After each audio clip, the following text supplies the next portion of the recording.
चितवन पुगेर आउँछु भने उहाँले एकदम ठिक सोच्नुभयो भन्नुभयो। अनि चितवनबाट फर्केर आएपछि हामी कुरा गरौँला भनेर म आएको हो। र आउँदा आउँदै नारायणीमा बिहान मात्रै प्रदेश सभाका मान्य सदस्य हाम्रो कृष्ण भुर्त्यालजीले मलाई फोन सम्पर्क गरेर स्थिति थोरै अवगत गराउनु पनि भएको थियो। त्यहाँ गएँ र अनि यहाँ पनि 2-3 ठाउँमा स्थितिको अवलोकन गरेर तपाईहरुसँग भेटघाट गर्ने अवसर जुट्यो। मैले अहिले धेरै भन्ने कुरा मैले छ जस्तो लागेको छैन। मैले भनिहालेँ तपाईहरुसँग म सँगै छु है दुःख सुखमा भन्ने कुराको एउटा सम्बोधन व्यवहारबाट नै होस् भनेर आएको। म अहिले भाषण गर्ने मनस्थितिमा आएको पनि होइन। यहाँ के काम भइराखेका छन् र के काम भइराखेका छैनन् भन्ने बारेमा माडी नगरपालिकाका मेयर र पार्टीका पनि जिम्मेदार कमरेड ठाकुर ढकालले यहाँ राखिसक्नु भएको छ। उद्घोषकको हैसियतले पनि कमरेडले धेरै कुरा राख्नु भएको छ। स्वागत मन्तव्यको क्रममा पनि इन्चार्ज कमरेडले पनि धेरै कुरा राख्नु भएको छ। त्यसकारण मैले ती कुराहरू सबै दोहोर्याउनु छैन। मेरो ध्यान के छ कमरेडहरू र मित्रहरू भने माडीका आधारभूत समस्याहरू पूर्वाधार विकासका बाटोघाटो पुल पुलेसा बनाउने कुरासँग सम्बन्धित अनि रिउ कोरिडोर र रिङ रोड बनाउने कुरासँग सम्बन्धित माडीका जनताको विद्युतसँग सम्बन्धित समस्याहरू र अझ मुख्य रूपमा राष्ट्रिय निकुञ्जका कारणले भोग्नु परेका अप्ठ्याराहरू समाधान गर्ने अनि यहाँको शिक्षा स्वास्थ्य रोजगारीसँग सम्बन्धित केही एकीकृत विकासका परियोजनाहरू अगाडि ल्याउनेतिर मेरो ध्यान छ।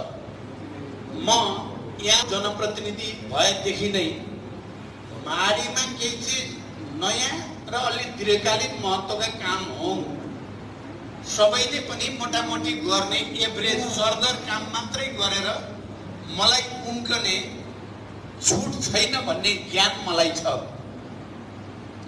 अरु सामान्य निर्वाचित सदस्यले जस्तै 1-2टा बाटो 1-2टा केही काम मैले गरे नि भनेर फुत्किन पाउने छुट चाहिँ मलाई चाहिँ छैन।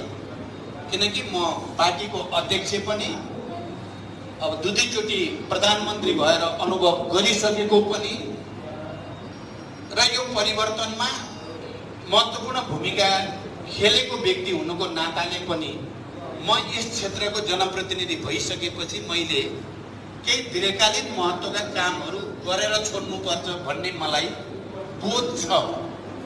मैले धेरै खालका टिप्पणीहरू त सुन्छु नै हुन्छन् नै पनि, तर मेरो ध्यान चाहिँ यहाँ पूर्वाधार विकासमा केही महत्त्वपूर्ण दीर्घकालीन कामहरू हुन्। जस्तो राष्ट्रिय निकुञ्जमा आकाशे पुलको मैले परिकल्पना चुनावको बेलामा गरेर तपाईहरुको अगाडि राखेको हो। म त्यसमा पार्टीभित्र पनि र सरकारसँग पनि लगातार छलफल बहसमा छु र अहिले तपाईहरुले 50 लाख भन्नुभयो, 50 लाख होइन 1 करोड अध्ययनको लागि र डीपीआरको लागि भनेर छुट्याइएको छ। त्यो आकाशे पुल बनाउन होइन, अध्ययन गर्न र ट्याल तयार गर्नको लागि छुट्याइएको हो। मलाई के विश्वास छ भने यति भइसकेपछि त्यो काम अगाडि बढ्दैछ भन्ने कुराको सुनिश्चितता भएको छ। यो माडीका जनताको लागि, तपाईँ हामी सबैको लागि दीर्घकालीन रणनीतिक महत्त्वको काम अगाडि बढेको हो। यति काम अगाडि बढाउन पनि मैले कति मेहनत गर्नु पर्यो, कति बहस गर्नु पर्यो, कति सङ्घर्ष गर्नु पर्यो। मलाई खुसी छ माडीका पार्टीका जिम्मेवार साथीहरू र जनप्रतिनिधिको एउटा पुल नै म कहाँ गएको बेलामा मैले वन मन्त्रालयसँग कुन खालको बहस गर्नु पर्यो, स्वयं प्रधानमन्त्रीजीसँग कसरी छलफल गर्नु पर्यो भन्ने कुरा उहाँहरूले प्रत्यक्ष देख्नु भएको हुनाले मलाई एउटा सन्तुष्टि भएको छ। जनप्रतिनिधिको हैसियतले मैले चाहिँ कति सङ्घर्ष गरेको रहेछ र हाम्रो परम्परागत कार्यप्रणाली, हाम्रो ब्युरोक्रेसी, हाम्रा पुराना नियम ऐनहरू चाहिँ कति धेरै अप्ठ्यारा रहेछन् भन्ने कुरा माडीका जनप्रतिनिधि र पार्टीका नेता साथीहरूले थाहा पाउनु भएको छ। मैले राष्ट्रिय निकुञ्जसँग सम्बन्धित त्यो आकाशे पुलको कुरा मात्रै होइन, त्योभन्दा ठुलो कुरा 2029 सालको ऐन हो।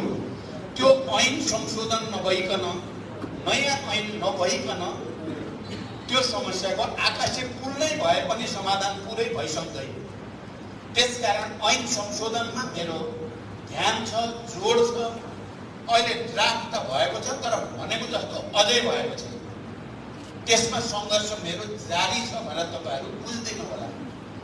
मैले त्यहाँको पूर्वाधार विकासको निम्ति मुख्यतः यो मुख्य बाटोलाई, अब बाटो छ जम्मा कति किलोमिटरको, 23 किलोमिटरको, पुल छन् कतिवटा, 12-13वटा पुल। यस्तो कमै नेपालका अरू ठाउँमा हुन्छ।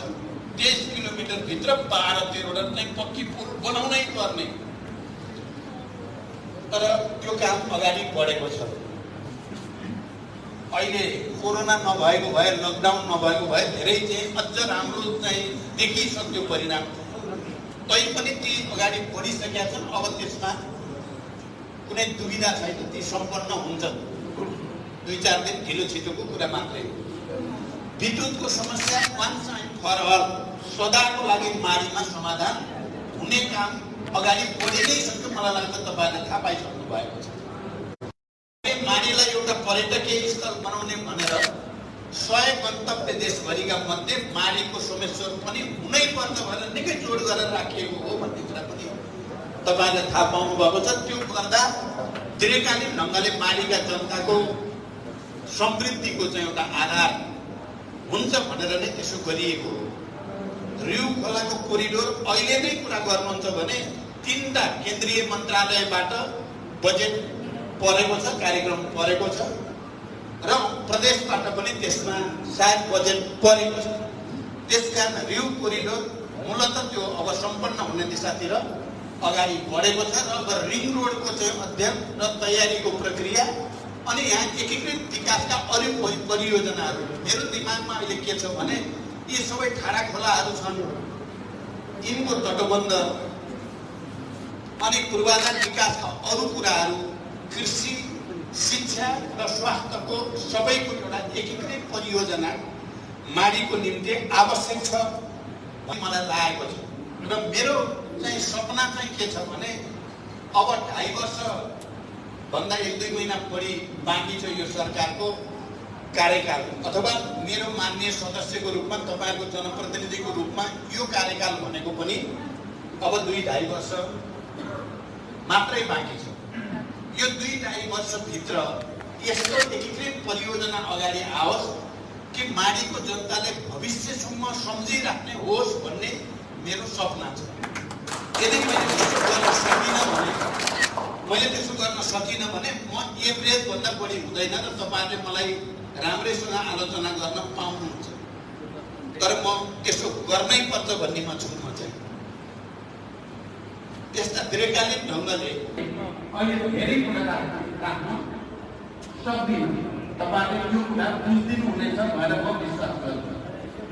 म तपाईँ चितवन जिल्ला कमिटीका या चितवन जिल्लाका जिम्मेवार ठाउँमा रहनुभएका सबैको र चितवन जिल्लाका सबै वामपन्थी जनसमुदायसँग पनि म एउटा कुरा स्मरण गराउन चाहन्छु। अहिले हामी गठबन्धन गरेर साझा घोषणापत्र र साझा उम्मेदवार लिएर चुनावी अभियानमा कालमा गयौँ र त्यतिबेला हामीले एकताको सङ्कल्प पनि गरेका थियौँ। हामी समय अभावको कारणले मात्रै पार्टी एकता नगरेको हो, तर चुनाव सकिएपछि हामी पार्टी एकता प्रक्रियामा लाग्छौँ र हामी पार्टी एकता गर्छौँ भनेर तपाईँहरूको अगाडि पनि हामीले प्रतिबद्धता व्यक्त गरेका थियौँ। चुनावी अभियानको क्रममा जनताको अगाडि पनि हामीले प्रश्न सुन हामी एउटै पार्टी बनाएरै छाड्छौँ भनेका थियौँ।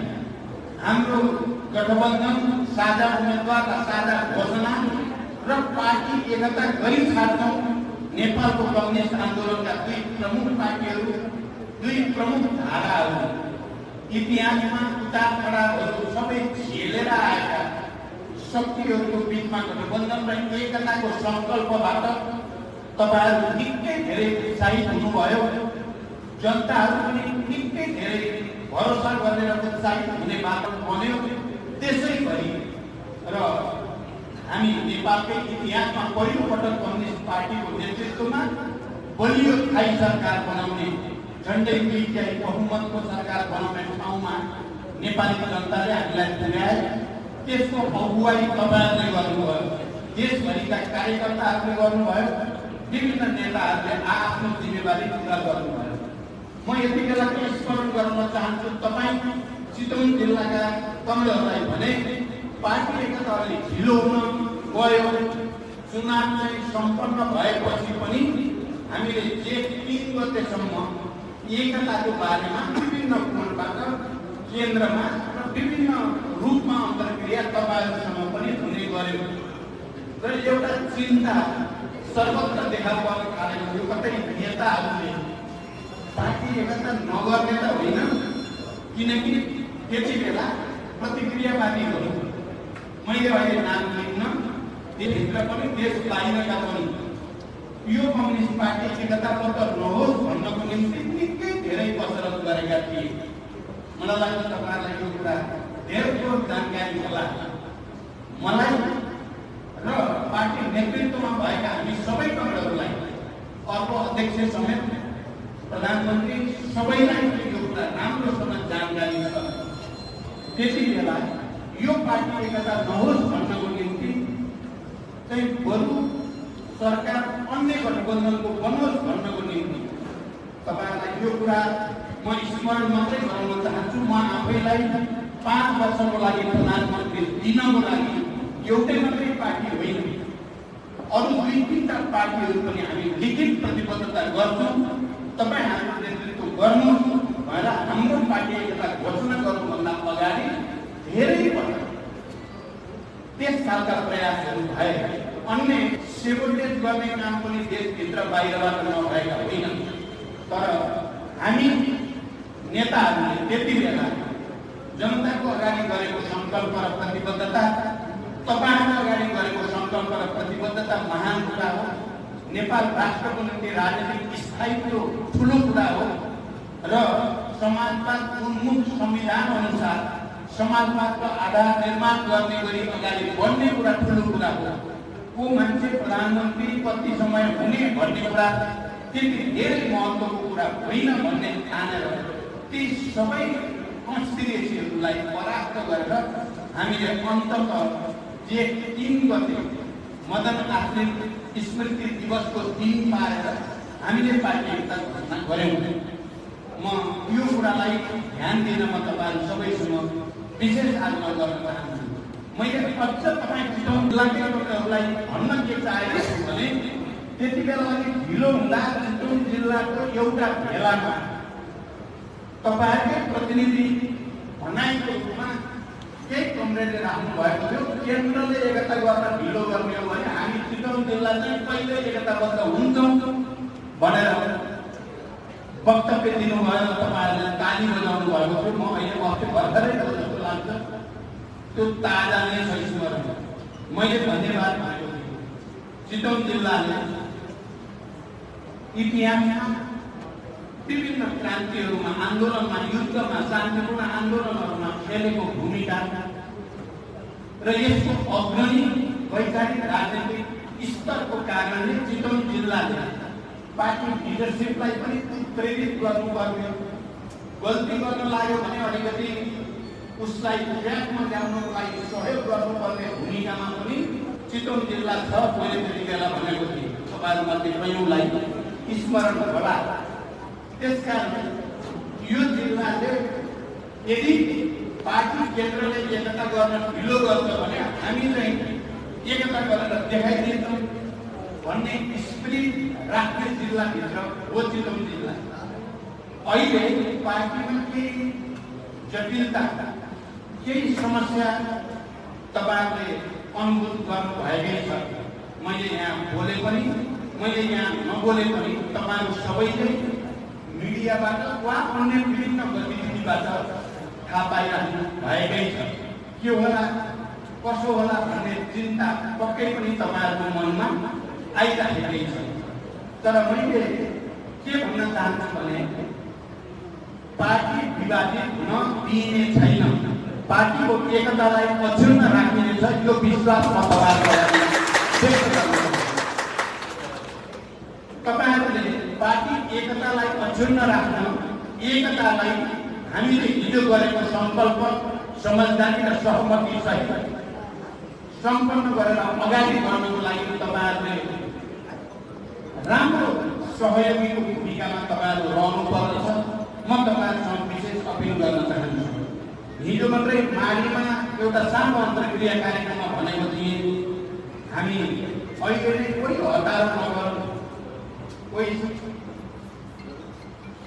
चाहिँ हतारमा चाहिँ काम गर्ने र फुर्सदमा पछुताउने भन्ने एउटा उखान मलाई लाग्छ तपाईहरुले सबैलाई थाहा छ। तपाईहरु अब पार्टी कसै विभाजित भइहाल्छ कि भन्ने भयबाट पछिको गरिन्छ कि भनेर अगाडि जान खोज्नुभयो भने तपाईहरुलाई पछुताउनु पर्छ भन्ने मलाई चिन्ता छ।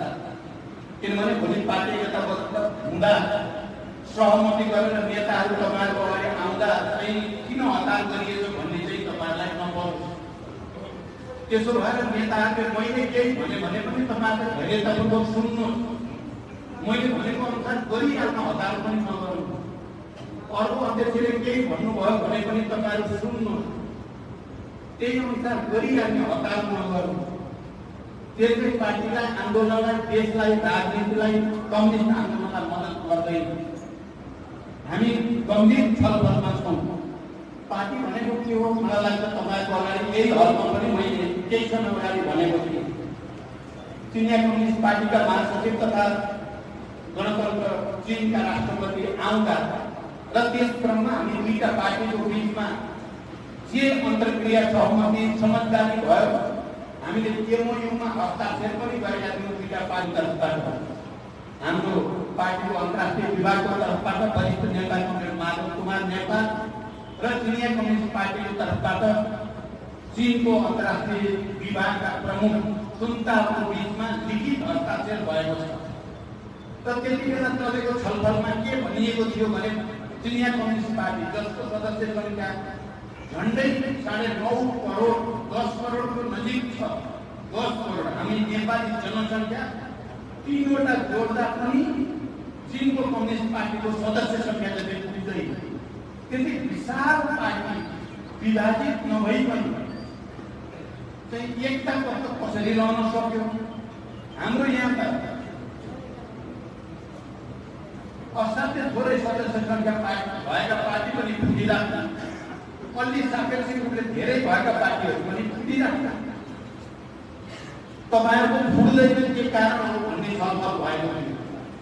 धेरै पहिले माओ सेतुङ जीवितै हुँदा माओ सेतुङले बुर्जुवाहरूसँगको debate, philosophical debate, political debate हुँदा माओ सेतुङले प्राय भन्ने गर्नुहुन्थ्यो, तिमी बुर्जुवाहरूका थुप्रो पार्टी छन् चीनमा, कोमिन्ताङका थुप्रै गुटहरू थिए, उनीहरूलाई इङ्गित गर्दै हामी कम्युनिस्टहरू यो राष्ट्रलाई एकताबद्ध गर्न सक्षम छौँ, किनकि हामीसँग एउटै कम्युनिस्ट पार्टी छ, हामी एकताबद्ध छौँ। त्यसकारण तिमी बुर्जुवाहरू विभाजित छौ, तिमीहरूले जनतालाई विभाजित गर्छौ, आफ्नै साथीहरूलाई विभाजित गर्छौ, तिमी आफै जहिले पनि नकारात्मक सोच्छौ, हामी सकारात्मक सोच्छौँ, आफ्नो पार्टीलाई एकताबद्ध गर्छौँ र पार्टीको नेतृत्वमा चिनिया जनतालाई, सबै तह तबकाका जनतालाई पनि एकताबद्ध गर्छौँ। त्यसकारण हामी सही छौँ, तिमीहरू गलत छौ भनेर भन्दै गर्नुहुन्थ्यो। अनि अहिले त्यो विशाल पार्टी माओ सेतुङको नेतृत्वमा हुँदा पनि त्यो फुटेर दुई टुक्रा भयो। तेङ सियाओपिङ आएपछि पनि त्यो फुटेर दुई टुक्रा, तीन टुक्रा भयो। अहिले सी जिनपिङको नेतृत्वमा हुँदा पनि त्यो पार्टी एकताबद्ध छ। कारण के हो भन्ने छलफल हुँदा उहाँले दुईटा मात्रै कुरा हो भनेर जवाफ दिनुभएको थियो। र त्यो मैले देशभरिको प्रशिक्षणहरूमा भन्दै पनि